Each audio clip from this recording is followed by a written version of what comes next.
अस्सलामुअलैकुम वरहमतुल्लाहि वबरकातुहू। अज़ीज़ तलबा, मैं मोहम्मद शहज़ाद ख़ान आप तमाम ही का अपने इस चैनल एस के एजुकेशन में खैर मकदम करता हूँ। आप तमाम ही का तहे दिल से इस्तकबाल करता हूँ। उम्मीद करता हूँ आप तमाम ही खैरियत से होंगे और खुश खुर्रम ज़िंदगी गुजार रहे होंगे। प्यारे बच्चों, एक सबक आपके निसाब में है रोशनाई। ठीक है, एक सबक है रोशनाई और इसको लिखने वाले हैं सज्जाद ज़हीर। इसका चैप्टर का वीडियो मैं ऑलरेडी बना चुका हूँ। अगर आपको वीडियो पूरा समझना है, सबक को ढंग से पूरा समझना है, तो आप रोशनाई वाले वीडियो को प्लेलिस्ट में जाएं और समझने की कोशिश करें। उसमें हर एक लफ्ज़ ब लफ्ज़ मैंने पूरे सबक को बहुत डिटेल में अच्छी तरह से समझाने की कोशिश की है। यहाँ पर सिर्फ सबक का खुलासा है, एक बार आपको पढ़ा दिया जाएगा और आप कोशिश करें उसको उसी तरीके से समझने की। ठीक है,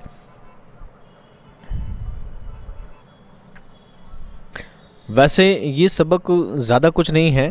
तरक्की पसंद तहरीक का जो पहला इजलास हुआ था, पहली जो कॉन्फ्रेंस हुई थी, उस कॉन्फ्रेंस में, उस बैठक में क्या क्या चीज़ें पेश आई थी, उसी बात को सज्जाद ज़हीर ने इस सबक में बताया है।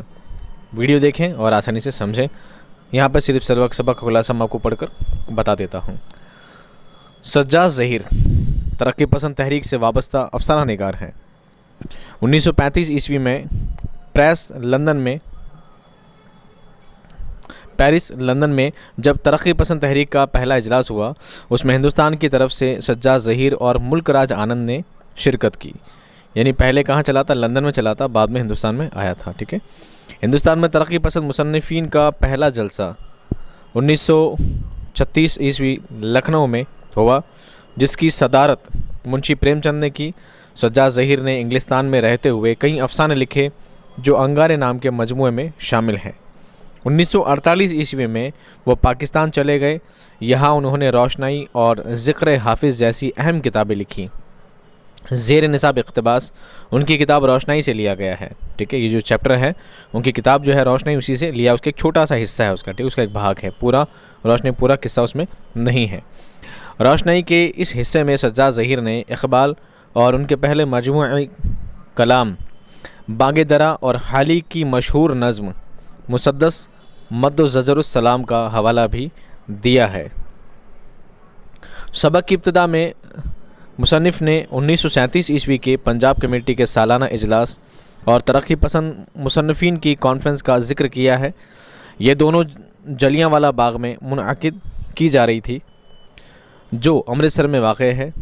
किसान कॉन्फ्रेंस में उन्हें और डायरेक्टर अशरफ को मदऊ किया गया था।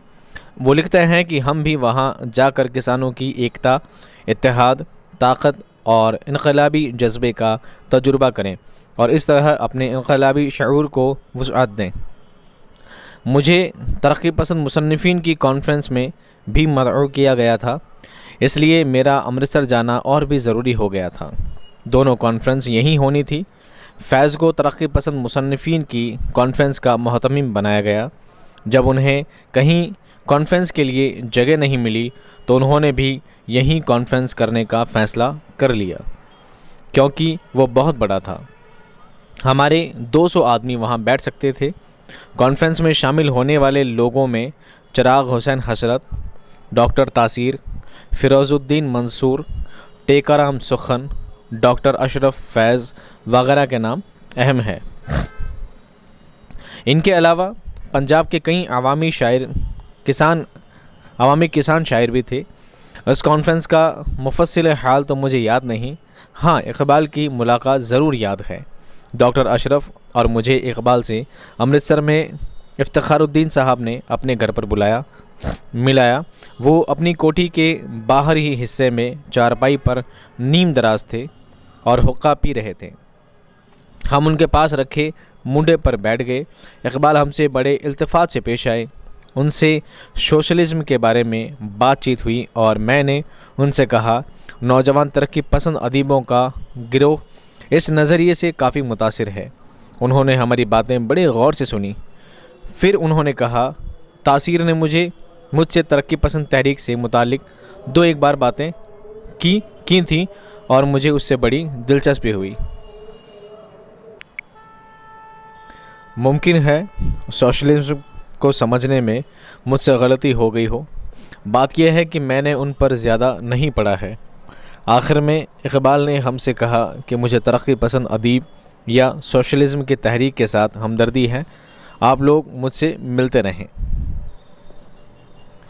अल्लामा इकबाल से हमारी ये बातचीत मुकम्मल ना हो सकी थी, इसलिए मैंने तहैया कर लिया कि अगली बार जब अमृतसर आऊँगा तो इकबाल से मिलकर तहरीक के मुतालिक ज़्यादा वजाहत से गुफ्तगू करूँगा, मगर बदकिस्मती से उसका मौका ही ना मिला, क्योंकि जब मैं दोबारा लाहौर गया तो इकबाल साहब इस दुनिया से रुखसत हो चुके थे।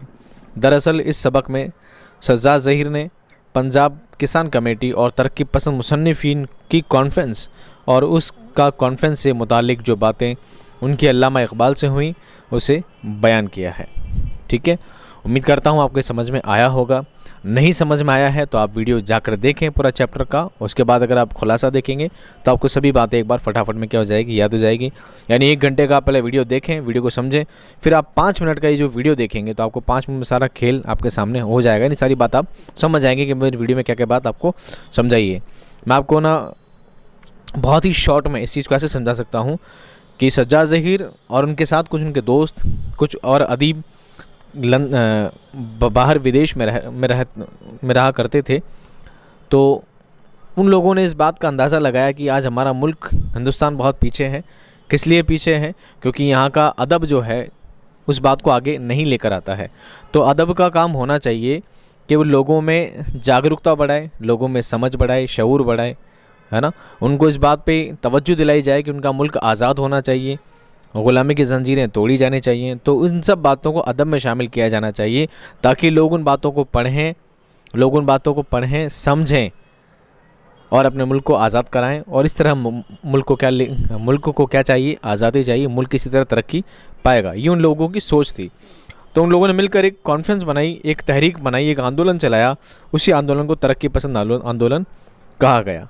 ठीक है, उस आंदोलन का उस तहरीक का काम ये था कि अदब में जो भी नज़्म लिखी जाए, जो इंशाइए लिखे जाएँ, अफसाने लिखे जाएँ, कहानी नॉवल जो भी लिखा जाए, उन सब में किसी तरह ना सिर्फ इश्क मोहब्बत के फ़लसफ़े, ना सिर्फ झूठी कहानियाँ लिखी जाए, बल्कि ऐसी बातें लिखी जाए जो आज आम जनता की परेशानियाँ हैं उनको सामने लाया जाए उन बातों के ज़रिए, और लोगों में हौसला बढ़ाया जाए, है ना। लोगों में हुब्बे वतन बढ़ाया जाए, देशभक्ति बढ़ाई जाए, ताकि लोग हमारे मुल्क को आज़ाद कराने के लिए आगे आएँ और किसी तरह हमारा मुल्क आज़ाद हो और कामयाब मुल्क बने।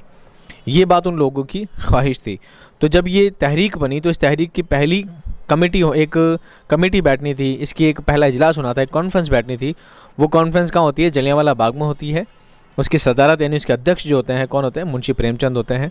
फैज़ अहमद फैज़ का होता है, उसके मोहतमी में होते हैं, उसके अरेंजमेंटर होते हैं, उसके व्यवस्थापक होते हैं, सारा अरेंजमेंट काम उनके हाथ में होता है। और सज्जाद ज़हीर वहाँ के इस काम में भी शामिल होते हैं। उनको भी एक बड़ा पोस्ट उसमें, बड़ा पद उसमें दिया जाता है, क्योंकि ये तहरीक जो है उसके बहुत ही अहम कारकुन हैं, वो बहुत ही अहम कारकुन हैं।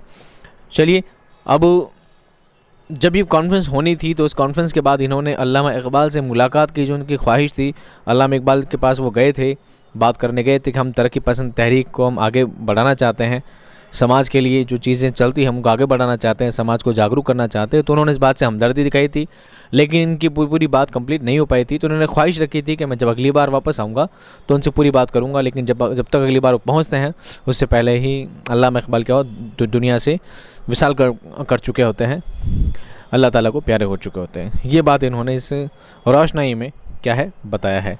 वैसे बहुत बड़ा वाक़या है, पर बहुत बड़ी यादें के नाम से आपके यहाँ शामिल किया गया है, यादें यूनिट से शामिल किया गया है। यहाँ पर सिर्फ शॉर्ट में इसको बताया गया है। अभी चैप्टर समझ में नहीं आया तो प्लीज़ वीडियो जाकर देखें।